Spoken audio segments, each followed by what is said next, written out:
Welcome to week 7, MGT 4071. How are you doing?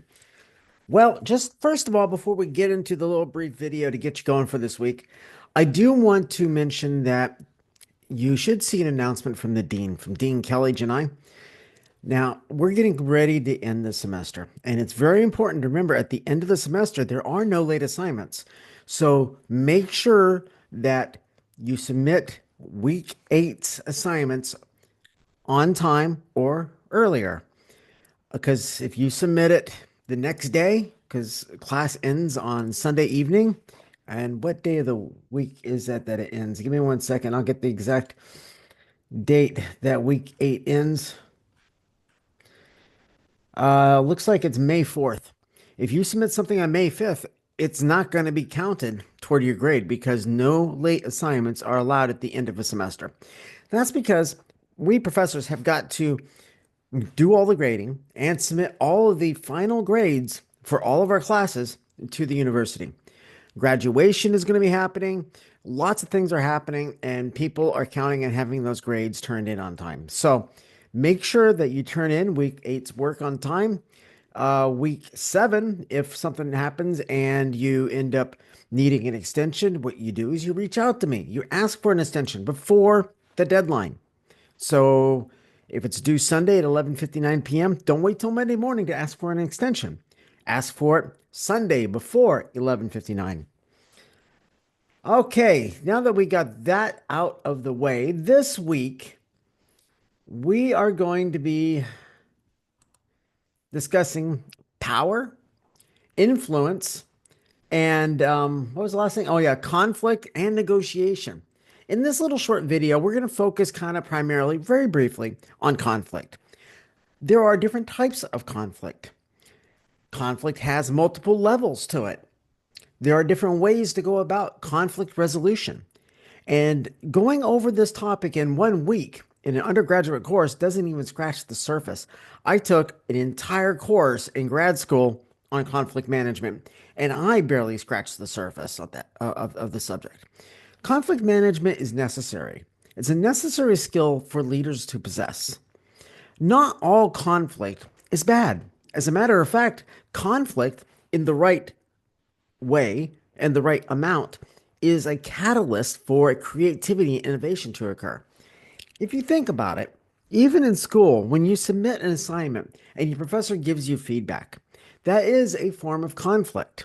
You and your professor at that moment are involved in a form of conflict, but it's positive because you submitted something you thought was good quality work. Your professor says, well, it's okay, but it could be better if you did X, Y, and Z. Now, you don't need to take that bad. You need to see that as being a positive form of conflict because what it's doing is it's allowing you to grow. So, some conflict is necessary for us to grow. Some conflict is necessary for creativity and innovation.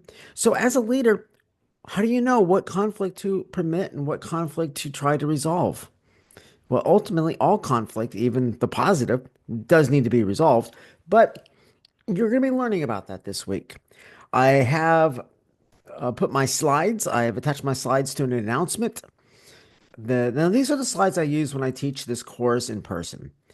What I've done is I've gone through a 16-week course and I've tried to get the slides together for the weeks that we're working on in condensed format, but to give you the extra material that I do give my students in this course. Make sure that you read the textbook this week, chapters 14 and 15 in Organizational Behavior by Black et al. Some of you are still not referencing the textbook correctly. I have given you feedback on how to correctly reference the textbook.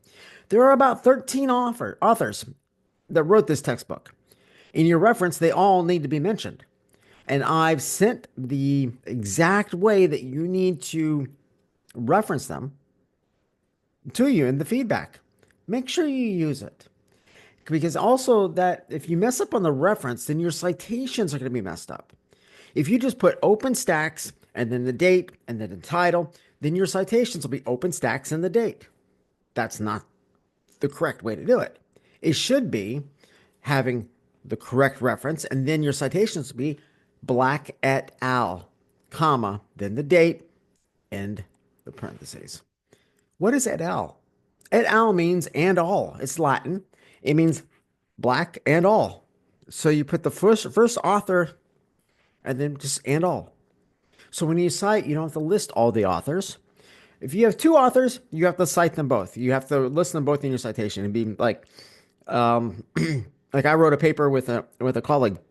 It'd be Gagnon and Hamid. Oh no, Kazruni. His last name is Kazruni. Gagnon and Kazruni, and then the date.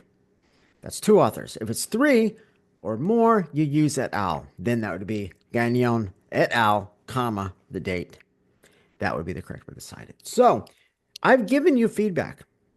We're entering week 7. I'm not going to be lenient in how I grade. The next 2 weeks, I will grade you exactly by the book. I've been lenient in a lot of cases. I've tried to give feedback to help you grow.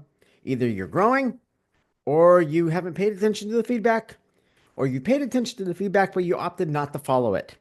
Either way, I will be grading less leniently and by the book. You have a discussion.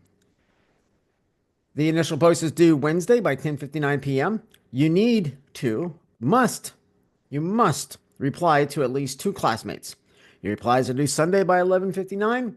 You have an assignment dealing with research and reflection. That's due by Sunday, 11:59 p.m.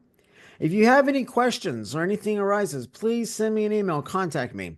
If we need to have a meeting, I'll set up an appointment on Zoom. All right? Have a great week, and I will see you in the grading.